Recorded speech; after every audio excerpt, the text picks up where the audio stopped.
자, 이제 두 번째 집합 사이의 포함관계를 할게. 집합 사이의 포함관계. 집합 사이의 포함관계는 기초적으로 부분집합이라는 개념을 정의함으로 인해서 포함관계를 정의를 해줘. 자, 대상들 자체가 이제 집합이 두세 집합이 나오다 보니까 그런 관계를 정의해주고 이를 바탕으로 여러 집합들 사이에 어떤 연산을 할지를 생각하는 것이거든.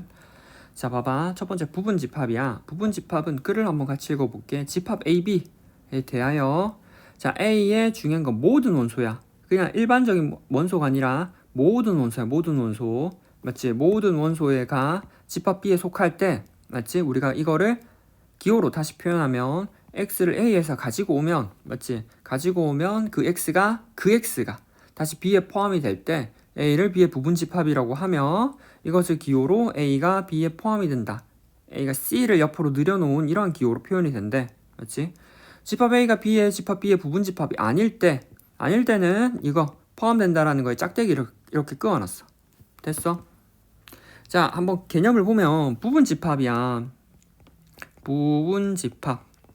부분집합이라는 개념은 말 그대로 우리가 한글에서 해석을 해보면 되지. 맞지? 부분인 집합이라고. 부분인 집합. 기초적으로 생각을 해보면. 자, 그러면 부분인 집합은 우리가 먼저 이미지적으로는 떠올리기 되게 편해. 맞지? 그래서 우리가 벤 다이어그램을 배우면 되게 직관적으로 해석이 가능해. 옆에 있는 이 그림 요거야, 이미지적으로. 즉, B 안에 A가, 여기 있는 A가 쏙 포함이 되는 그림을 생각하면 된다고. 이미지적으로는 집합 B가 바깥에 크게 있어. 맞지? B가 크게 바깥에 있는데 그 안에 쏙 A가 들어가는 거야. 그 안에 쏙 A가 들어가서 맞지? 포함되는 관계를 우리는 부분집합이라고 얘기를 해. 자, 그럼 이런 상황에서 만약에 내가 A의 원소인 적당인 원소를 여기에 X를 잡아. 마치 A 안에 이렇게 X가 있어. 그러면 여기 있는 X가 A에 있을 때 이미 X는 B라는 땅에 있는 거야. 이 B라는 땅 안에 있는 거잖아. 그렇게 생각하면 돼. 즉 우리가 얘를 정의로 맞지? 정의로 다시 생각을 해보면 X를 A에서 가지고 오면 맞지? 이 X는 여기는 EX야. EX가 맞지? EX는 다시 원래 B 땅에 포함이 되어 있더라 라고 정의를 해주는 거라고. 됐어? 그리고 얘를 다시 한글로 해석하면 뭐지? A의 원소야. A의 원소를 가지고 오면 그 원소가 해당 원소가 뭐지? 그 원소가 맞지? 그 원소가 B에 포함이 된다라고 얘기를 하는데 중요한 건 여기서 A의 모든 원소야. 모든 원소를 가지고 왔을 때 A의 모든 원소에 빠짐없는 모든 원소를 가지고 왔을 때 그 원소가 다시 B에 포함이 되는 경우를 우리는 부분집합이라고 얘기를 한다고. 그리고 이런 상황을 우리는 기호로 표현하면 A가 B에 포함이 된다라고 해서 C를 옆으로 맞지? 옆에 벌어진 형태로 표현한 기호를 우리는 부분집합의 기호로 표현할 거라고. 이 C라고 하는 게 이 C 비슷하게 생긴 게 C를 늘려놓은 거지. 컨테인에 옆에 적혀 있어. 영어 컨테인의 첫 글자 C에서 가지고 온 거래. 됐어? 자, 그래서 포함된다라는 거에 대한 정의를 알아봤는데 이 정의라고 하는 거 맞지? 처음에 너네가 이미지적으로 접근한 다음에 이미지에서 다시 정의로 가고 정의에서 우리가 기호로 가면은 조금 해석하기 편해. 자, 근데 지금 포함된다라는 걸 했잖아. 자, 그럼 포함되지 않는다도 있겠지? 옆에 포함되지 않는다도 해볼게. 자, 우리가 이거를 다시 부분집합이 그러니까 옆에 다시 한번 보면 A가 B의 부분집합이 아니다. A가 B의 부분집합이 아니다. 부분집합이 맞지? 집합이라고 하는 게 아니다 라고 하는 거는 일단 이미지적으로 가는 것보다 기호적으로 가는 게 좀 더 편해. 자, 우리가 정의 들어간다고 하는 게 A의 모든 원소가 B에 포함이 될 때 우리는 부분집합이라고 했잖아. 그걸 이렇게 기호로 표현했어. 맞지? 그러면 우리가 부분집합이 아니다 라고 하는 거를 기호로 표현하면은 맞지? A가 B에 포함되지 않는다 라고 얘기를 하고 맞지? 이렇게 얘기를 하는데 그러면 내가 학생들한테 그럼 이러한 상황을 벤 다이어그램으로 나타내면 어떻게 돼? 라고 물어보면 당연히 B에 포함 안 되는 거예요 라고 얘기를 하는 이렇게 대해서 여기 B를 하나 그리고 B 밖에 A에 있는 걸 얘기를 많이 해 애들이 이렇게 A가 B 밖에 있는 거. 자, 근데 A가 B에 포함되지 않는다라고 하는 건 아까 얘기했지만 그러면 거꾸로 A가 B에 포함이 된다라는 상황이 맞지. 큰 B 안에 A가 쏙 들어가야 돼. 중요한 건 A가 쏙 들어가되 A의 모든 원소가 들어가야 된다는 거야. 여기서 차원하는 거야. 즉 A의 모든 원소가 뭐 B에 포함이 되는 게 부분집합이었던 거야. 그러면 모든 원소가 포함되지 않는 경우가 부분집합이 아니라는 거지. 즉 우리가 방금 위에서 그렸던 맞지? 아예 바깥에 나와 있는 경우 역시도 B에 포함이 안 되지만 맞지? 어떠한 경우도 가능하냐면 이렇게 반쯤 걸치고 있는 거. 아이고야, 딴 색깔로 하자. 맞지? 반쯤 걸치고 있는 거. 반쯤 이렇게 걸치고 있는 거. 맞지? A가 있고 B가 이렇게 반쯤 걸치고 있어. 반쯤 걸치고 있는 건 역시도 뭐 A가 B에 포함되지 않는 경우야. 왜냐면 아까도 했지만 다시 A가 B에 포함이 된다라고 하는 건 A의 중요한 건 뭐? A의 모든 원소라고. 한두 개가 아니라 모든 원소. A의 모든 원소가 B에 포함이 될 때, 즉 B에 다시 들어갈 때 부분집합이라고. 그러면 이렇게 반쯤 걸쳐 있는 경우는 여기에도 원소가 있잖아. 맞지? 여기에도 원소가 있어. 여기에 원소 A가 있으면 맞지? 이 원소는 B에 포함되지 않아. 즉 A에는 들어가 있는 원소가 B에는 포함되지 않는 원소가 존재할 때, 즉 A의 모든 원소 중에 B에 포함되지 않는 원소가 존재할 때 우리는 뭐 A가 B에 포함되지 않는다라고 얘기를 한다고. 그게 유액이야. A가 집합 B의 부분집합이 아닐 때라는 이 글로 이렇게 적혀 있지만 실제로는 이미지적으로는 요 두 이미지를 다 가지고 가야 된다는 거. 즉 따로 완전히 떨어져 있는 거는 너네가 직관적으로 바로 부분집합이 아니다 라고 얘기를 생각을 가능하지만 반쯤 걸쳐 있는 건 역시도 부분집합이 아니라는 거를 알아둬야 돼. 됐어? 자, 밑에 한번 읽어보면은 맞지? 1번이야. 이 C를 늘려놓은 이 기호는 방금 아까도 얘기했지만 컨테이너의 첫 글자 C를 맞지? 기호화한 것이다 라는 얘기고, 두 번째, 집합 A가 B의 부분집합일 때 맞지? 아까도 얘기했지만 쏙 들어가다 보니까 A는 B에 포함이 된다 라고도 표현을 하고, 또는 B는 A를 포함한다 라고도 표현을 해. 그래서 쏙 들어가다 보니까 포함한다 라는 얘기도 표현을 가능해. 자, 그 다음에 세 번째, A가 B에 포함되지 않는다, 부분집합이 아니다 라고 하는 건 A의 원소 중에 집합 B의 원소가 아닌 것이 맞지?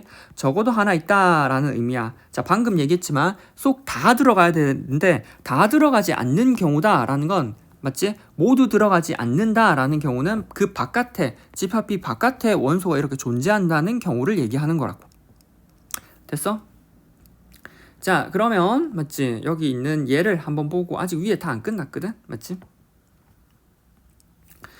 집합 A는 1, 2가 있고 집합 B는 1, 2, 3이 있어. 그럼 A가 B에 포함되는지 보려고 하는 거야. 그러면 우리가 A에 있는 모든 원소야. 자, 봐봐. 1하고 2 모든 원소가 대상인 거야. 모든 원소 1, 2가 집합 B에 속함으로, 맞지? 집합 B 안에 1, 2가 다시 들어가 있잖아. 속함으로 뭐 A는 B에 포함이 된다 라고 얘기가 가능하다고. 됐나? 그래서 따라서 A는 B의 부분집합이다 라고 얘기를 가능하고, 맞지? 거꾸로 집합 B 1, 2, 3, 4가 있어. 집합 B가 집합 다시 A에 포함이 되느냐라는 걸 물어보면 집합 B가 마치 1, 2, 3, 4라는 것에 대해서 특히나 3, 4라는 원소는 A에 없잖아. 그래서 3, 4가 집합 A에 속하지 않으므로 집합 B는 A에 포함되지 않는다라고 얘기를 한다고. 그래서 집합 B는 집합 A의 부분집합이 아니다라고 얘기가 가능해. 됐어? 자, 그 다음에 부분집합의 성질이야. 자, 부분집합. 특히나 기초적으로 나오는 이 부분집합의 성질들은 좀 알아둬야 돼, 항상. 자, 집합 사이의 관계에 대해서 이제 집합 AB가 아니라 집합 ABC 세 개야. 자, 일단 세 개를 할 건데 그 전에 첫 번째 1번에 대해서 공집합이라고 하는 게 집합 A에 포함이 된다. 그 다음 A라고 하는 게 A에 포함이 된다라는 거지. 자, 우리가 A라고 하는 안에, A라는 집합 안에, 큰 A라는 집합 안에, 맞지? 부분집합을 가지고 올 건데 부분집합을 이렇게 가지고 올 거야. 맞지? 근데 이 부분집합의 크기 조절이 가능하잖아. 맞지? 크기 조절이 가능해. 크기 조절이. 잠깐만. 이렇게 크기 조절이 가능한데, 자, 우리가 첫 번째, 여기 있는 안에 있는 집합들 중에, 맞지? 안에 있는 집합들 중에 크기 조절을 할 건데, 얘가 만약에, 맞지? 가장 커지면, 얼마? A가 되겠지. 가장 커지는 경우. 그래서 A가 A에 포함이 된다라고 얘기를 하는 거야. 가장 커지는 경우. 자, 그러면 거꾸로 맞지? 우리가 만약에 이 안에 있는 이 부분 집합에 대해서 얘가 점점 작아져서 가장 작게 되면은 아무것도 없게 되겠지. 아무것도 없게 되는 이러한 경우는 뭐 어떤 부분 집합이야? 어떤 부분 집합? 공집합이지. 그래서 공집합도 집합 A의 부분 집합이래. 그래서 가장 기초적으로 내가 어떠한 집합을 A라고 하면 A는 부분 집합을 항상 뭘로 가지냐면 공집합을 항상 부분 집합으로 가지고 자기 자신을 부분 집합으로 가져. 그래서 어떠한 집합이든 이 두 개는 부분 집합으로 항상 기본적으로 세팅으로 가지는 거야. 즉 공집합하고 자기 자신은 항상 부분 집합으로 세트를 가지는 거야. 자, 이러한 상황에서 두 번째야. A는 B에 포함이 되고 B는 C에 포함이 되는 경우야. 맞지? B는 C에 포함이 되는 경우. 자, 이거를 특히나 이러한 경우는 이미지적으로 알아두면 훨씬 편해. 맞지? A가 집합 B에 포함이 된다라고 하면 크게 집합 B라는 상황에서 집합 A라는 상황이 안에 들어가 있고, 맞지? 자, 그 다음에 B가 C에 포함이 된대. 집합 바깥에 C라는 그림이 있는데 집합 B 안에 이렇게 그림이 B가 포함이 되어 있대. 그럼 이 상황을 생각해보면 A가 B에 포함이 되어 있고 또 B가 C에 포함이 되어 있는데, 맞지? B 안에, 여기는 B 안에 뭐 A가 쏙 들어가 있으니까 집합 B라고 하는 거 안에 뭐 A가 쏙 들어가 있다고. 이렇게 A가 쏙 들어가 있다고. 이렇게 A가 들어가 있어. 그러면 여기 있는 B를 지워보면, 맞지? 여기 있는 B를 이렇게 지워보면 A라고 하는 건 이미 뭐 C 안에 쏙 들어가 있잖아. A라는 게 C 안에 쏙 들어가 있지. 그래서 뭐 A가 C에 포함이 된다라는 게 얘기가 가능해. 당연해. A가 이미 B 영역 안에 있고 B가 C 영역 안에 있으면 A의 C 영역 안에 있는 거 당연하잖아. 그래서 이미지적으로 그려보면은 옆에, 맞지? 이러한 그림이 그려져. 이러한 그림이 그려져 있으니까 A가 B에 포함이 되고 B가 C에 포함이 되면 기초적으로 A는 C 영역 안에 있다는 거. 맞지? 오른쪽 벤다이어그램에서 A는 C에 포함이 된다라는 걸 알 수 있다고. 됐어? 그래서 우리가 이러한 포함 관계를 통해서 두 집합 사이의 관계를 이해해 볼 수 있다고. 그리고 아까 봤지만 부분 집합이라고 하는 건 중요했던 건 모든 이라는 글자를 어떻게 해석하느냐가 제일 중요했어. 자, 이제 포함 관계가 되다 보니까 이를 통해서, 맞지? 같다라는 게 정의가 돼. 서로 같은. 그치?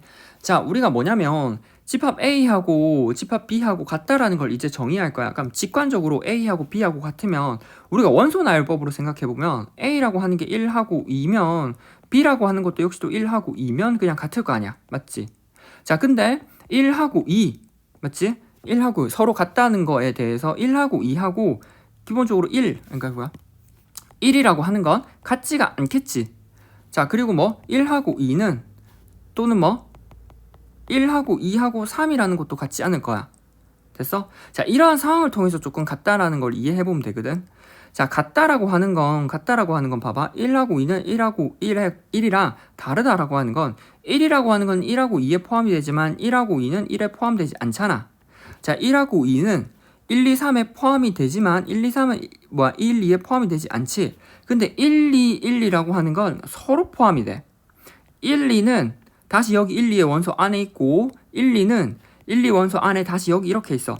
그러다 보니까 같다라고 하는 걸 어떻게 할 거냐면 A가 이미 B 안에 있고, 맞지? A가 이미 뭐 B 안에 있고 B가 다시 A 안에 있으면 이러한 경우를 우린 뭐 A는 B랑 같다라고 정의를 해줄 거야. 그러면 이러한 포함관계의 기호를 통해서 우리가 기존에 같다라는 게 다르게 다가오지만 실제로 이러한 두 사이의 포함관계를, 맞지? A, B, B, A라고 해주면 실제로 우리가 직관적으로 이미지를 적으로 다가올 때는 두 집합 사이의 뭐 원소가 같은 거라고 생각을 하면 돼.